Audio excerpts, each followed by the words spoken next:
Hello and welcome to the programme which looks at the Holy Land. I am Paul Calvert. Psalm 34 verse 8 from the New King James Bible says this: "O taste and see, the Lord is good. Blessed is the man who trusts in him." I'm with Simon Barret from Revelation TV. Now, Simon, what is Revelation TV? Well, Revelation TV is a very prominent Christian TV channel based in the UK, but has a kind of global audience. And what's unique about Revelation TV is the direct relationship between us as the broadcasters and our viewers, because there are so much interactive programs that it creates almost like a kind of family following and support amongst our viewers, which is very unique amongst the other Christian ministries that broadcast on television. Now, you present the Middle East Report. Tell us about that. Well, the Middle East Report is a weekly program, and it's about Israel, and it's about the Middle East, and it's about bridging the gap between Israel, the Jewish community, and the Christian community. It's also designed to confront the horrendous media bias, the lies against Israel, and puts Israel rightly within a geostrategic context, so that viewers have a deeper understanding of what's happening in the Middle East, what's happening with Israel, and essentially a very high-profile guests I've had over the years on the Middle East Report, from Israeli ambassadors to Israeli ministers of state to historians to theologians, you name it. I've literally had the A to Z of an incredible guests that appear on the Middle East Report to tell their remarkable and amazing story, including many Holocaust survivors as well. Yeah, I was going to ask you, is there a lot of misinformation when it comes to Israel in the media? Well, when it comes to October the 7th and Israel's war against Hamas in Gaza, I've been involved in journalism. Before I was involved in Revelation, I was helping to provide news stories and equipping journalists with understanding what's happening in Israel and the Middle East. So I've been doing this for well over 20 years now, 2 decades, but I've never known a time where we have seen so much lies coming from our mainstream media about Israel, also from Western governments, including the British government as well. And it's just sheer lies being told that the media, the mainstream media, particularly the broadcasters on our news, are no longer interested in truth. They are no longer interested in verifying their facts. There's one emotional narrative, and this is about the plight of the Gazans and doing everything they can to protect and defend Hamas, because after all, Hamas is the Palestinian offshoot of the Muslim Brotherhood, and the Muslim Brotherhood have huge influence with the Qataris, who are promoting it, as well as the president of Turkey, President Erdogan. And so we're seeing really the Qataris using their billions of wealth to influence Western media in order to protect Hamas. So the lies, the manipulation, the propaganda, it's on a kind of level that's literally off the scale right now. Do you feel that these lies are actually perpetuating anti-Semitism and encouraging that? Of course, because, once you have a kind of a news report that's put out there saying that Israel is deliberately starving the Gazans and showing images of a emaciated young child who's 2 or 3, and it looks like, look at this is evidence of Israel starving Gazans, for example, by not providing enough international aid. The context is that the UN won't deliver the aid. Hamas are preventing the aid getting to the Gazans back in the summer, and what that does is it demonizes Israel. And to an extent, then Israel is then considered a pariah state. And then we have Western governments enact much tougher, harsher policies towards Israel. That also, the other impact of this as well is it has a huge impact on Muslim populations across the West who see these images, who see these news reports. They get inflamed, they mobilize around the whole Gaza issue. And then in an extent, we get attacks on Jewish synagogues, we get attacks on Jewish people. And then people make up their mind and think, well, if the Israelis are deliberately starving the Gazans by not providing enough aid through this war, if they're committing crimes of genocide and war crimes, then Jews must be like that as well. And that is why this reporting is dangerous. This is why this reporting inflames Jew hatred. And there's a direct correlation between the way the media coverage what's going on in Gaza and this unprecedented wave of Jew hatred that we are seeing in Britain, Europe, and throughout the West right now. Does it shock you to see Jew hated in the UK? Well, of course it does.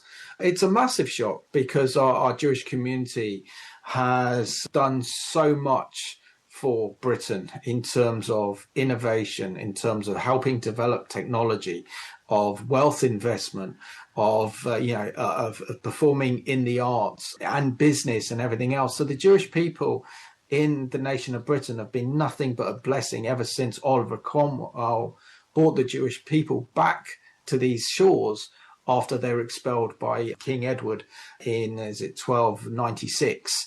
So they've been an integral part of British culture. They served during the First World War. They served during the Second World War. They have stood in defense of this country. They are British. So to see this community being attacked horrifically, where they're afraid to be Jewish, they're afraid to express their Jewish identity, and then feeling like they're not even being protected by the British government, it's no wonder there's such a surge and increase of British Jewry considering and contemplating making Aliyah. And of course, your viewers need guests who can counter that narrative, can't they, so that they can actually fight the battle that's happening against Israel at this time. No, absolutely. So an example of that is that last week I had on the Middle East Report my good friend Zalmi Unsdorfer. He is the son of a famous Holocaust survivor who wrote the book The Yellow Star. He is also the chairman of Likud in the UK. And he was telling me how many of his religious Jewish friends are literally selling up and putting their properties on the market. And so I think we could see in the next year a mass exodus of British Jews from living in North London and around the rest of the UK, which is a kind of shocking indictment of where Britain is right now. It's quite funny in some ways, isn't it? Because, you know, these people who hate Israel, they're actually threatening and causing anti-Semitism in the UK, which means the Jews will leave. And where will they come to? They'll come to Israel, the very place they don't want them to be. No, absolutely. But I mean, I think we have to look at the other hand is that God's hand in all of this.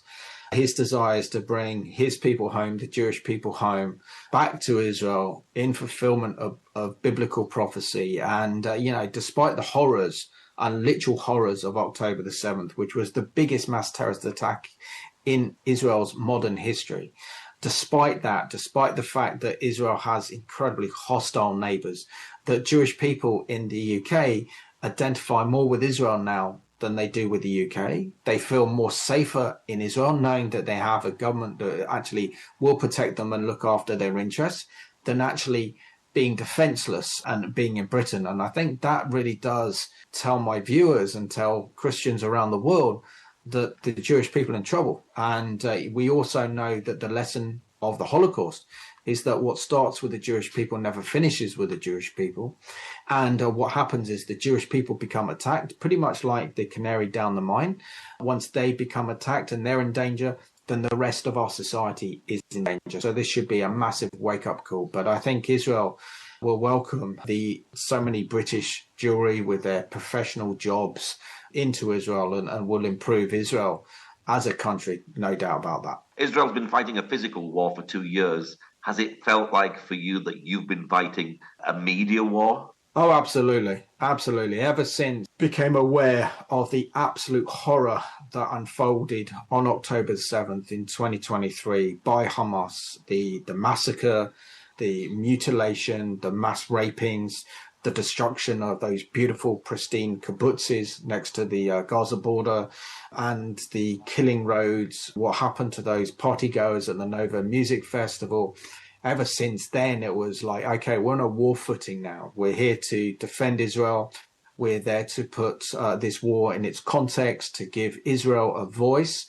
And the one thing I had to deal with in the aftermath of the October the 7th attacks was a number of October the 7th deniers who actually believed that Israel carried out a false flag operation, that the Israeli Air Force and Army deliberately targeted those communities in southern Israel as a pretext to invade Gaza. So it's on the same level as Holocaust denial. So for me, on reporting Israel's situation, I had to see for myself. So thankfully, I've got an opportunity, thanks to the International Christian Embassy, Jerusalem, UK, to visit Israel in January of 2024, which was tough to see the sites such as the Kibbutz Nir Oz, and that felt like something out of the Holocaust. We also visited a car park that had 1,200 cars in it, many of them burnt up, shot up by Hamas. And then you kind of realize when you're at these places, the sheer magnitude of what happened. So after then, it was important to be an eyewitness to the biggest massacre of the Jewish people since the Holocaust, well over 80 years ago.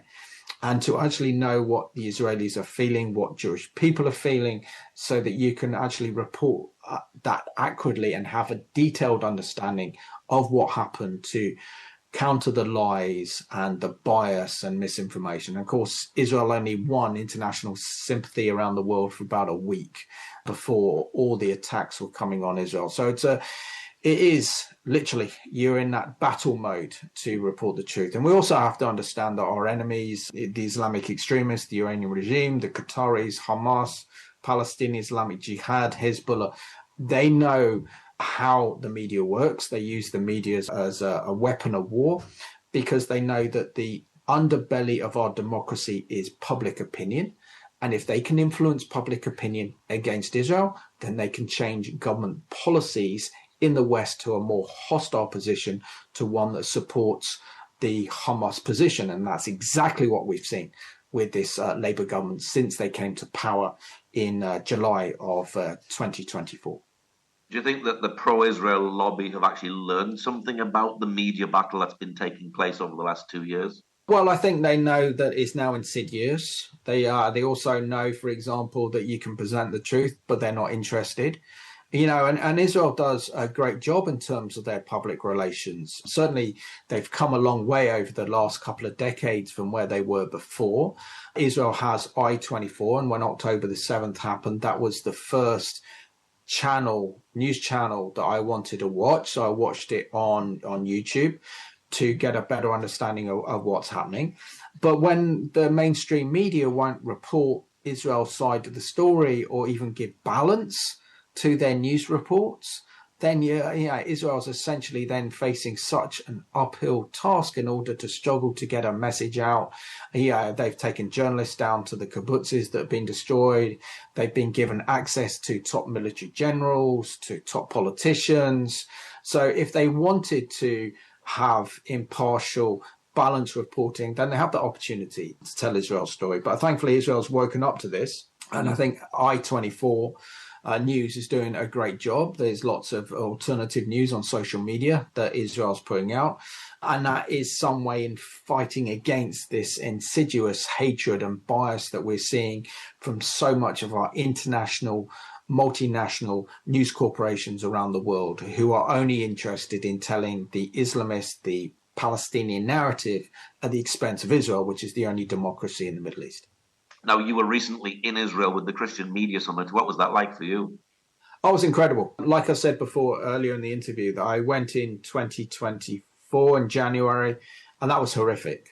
Because when you landed at Ben Gurion Airport, all you saw was the faces of the hostages still being held by Hamas. They were plastered around Israel. There was a kind of depression over Israel as they're still fighting against Hamas in Gaza. And also against Hezbollah in the north. And the nation was pretty dark and it was a depressing place. But having been to Israel in November with the remaining Israeli hostages had come home, it's like the Israelis were thinking, you know what, we can get back to life again. We can begin to live our lives again. So some form of normality returned to Israel, and it was great to see whatever normal is in Israel, because it's very, very hard to actually define what normal is. But it was a very special time. It was a great Christian media summit. And I think what opened my eyes is the absolute love of those who work for the Israeli government press office towards Christian broadcasters, and also the Jewish state understanding really since October the 7th, who their true friends are and who they can really rely on in an international crisis such as Israel faced, which was an existential threat back on October the 7th, 2023. Was it encouraging to be with like-minded people as well? Oh, yeah, of course. And I think that is what's so unique about the Christian Media Summit, because they bring Christian journalists, Christian broadcasters from all over the world to be in Israel. And of course, we share common goals. We have a love for the Lord, the God of Israel, the Messiah of Israel, Yeshua HaMashiach. We're also professional journalists as well. And, so we can share and understand certain stories that have been covered over the past couple of years, build up strong relationships with other Christian friends, and then have a deeper understanding. And for me, it was very special to meet an amazing Iranian lady called Marazeh, and spending time with her, listening to her story of how she came to faith in Iran under this totalitarian regime, which is the Islamic Republic of Iran, how the regime murdered her husband and her best friend, how she was in even prison, the most notorious prison in Iran, and sharing her experiences. So that gave me a great understanding, I think, of the Islamic Republic of Iran, and particularly how they infiltrated the West. And she said something to me that still resonates with me even now, and that was that she believes that the Iranian regime is more dangerous in the West than is in Iran, with their penetration of the media, their penetration of politics, and of course this is part of their mass deception. So for me to meet someone like her and gain greater understanding of the challenges facing and confronting the Islamic Republic of Iran was extremely interesting and extremely helpful. Is it the Bible that gives you a heart for Israel? Well, yes, of course. I mean, when you read the Bible and you read the Word of God, and you see that Israel starts in the book of Genesis and then finishes through the book of Revelation, and where you have scriptures saying that Israel is described as the apple of God's eye. When you see that, for example, God describes that if there wouldn't be in Israel, then the moon would not shine at night and the stars wouldn't be in the sky. So I think it gives you a real detailed understanding of God's heart, passion and love for Israel, but also the fact that, that we have Emmanuel, a God with us, the Messiah of Israel, Yeshua HaMashiach, who walked those very streets in Jerusalem. His ministry was based in the Galilee. And to know that he was a Jewish rabbi who was also the Messiah as well. So, and it's this Jewish rabbi Messiah that we follow. Of course, when you read the word of God, the context of understanding Israel and knowing that you are there in fulfillment of biblical prophecy as well, is absolutely extraordinary. That prophecies made by the likes of Isaiah, Jeremiah, Joel, Ezekiel have literally been fulfilled in our lifetimes through the nation of Israel is extraordinary, and it shows that God's on the move. So, of course, when you read the word, and then particularly when you're in Israel, it gives greater context to what God is saying through his holy book. What is your prayer for Israel at this time? Recovery. Just praying that the Israeli people would recover from the horrors of October the 7th, that those families that had to evacuate from the north, I think it was 80,000 families and people, that they would be able to return home and live in safety. It would also be for those communities would be rebuilt in southern Gaza, those kibbutzes that were destroyed. And thanks to great organizations like the International Christian Embassy Jerusalem, UK, they're helping to rebuild those kibbutzes like Kibbutz Barret. So it's a kind of restoration, but also pray that Israel would also know who her true friends are in this, that she would know that it's actually Bible-believing Christians who have a love for Israel and the Jewish people have proved to be their strongest allies and their strongest friends. And I think with the fact that the Israeli government has brought over 1,000 pastors, particularly from the US, to stand with Israel for a conference only a couple of weeks ago, I think it's a realization that they need that Christian support. They need that Christian love, and they're looking at this strategically. So my prayer would be that we'd see a restoration of Israel, that the IDF soldiers who have fought so bravely and courageously in Gaza and in southern Lebanon would also feel healing. I pray also for the hostages as well, that they would have that healing as well from all the post-traumatic stress disorder that they focused on, and that they would be surrounded by their loved ones, and that soldiers and survivors of October the 7th wouldn't actually commit suicide having to deal with the trauma that entailed. For people who'd like to see the Middle East Report, how can they get to hold? How can they see that? Okay, so you can watch If you're in the UK, you can watch the Middle East Report on Sky 581, which is on Revelation TV. You can also then watch it on our YouTube channel, which is Revelation TV. Just type that into YouTube. You'll be able to see that as well. It's on our website as well, which is revelationtv.com. It's also on Freeview here, which is our own national TV station in the UK. So yeah, just type the Middle East Report into Google and you'll be able to find some episodes for sure. And it will certainly be enlightening and informing and educating with incredible guests that have appeared on the program recently. Well, Simon, thank you very much for sharing today. Pleasure, Paul, and it's a pleasure to be interviewed by yourself, particularly being in the Holy Land right now. And pray that God will continue to use you powerfully to educate and inform Christians around the world for his love and plans and purposes for Israel and the Jewish people. Thank you for joining us today. Pray that God will move by his mighty power in the Holy Land and bring his peace.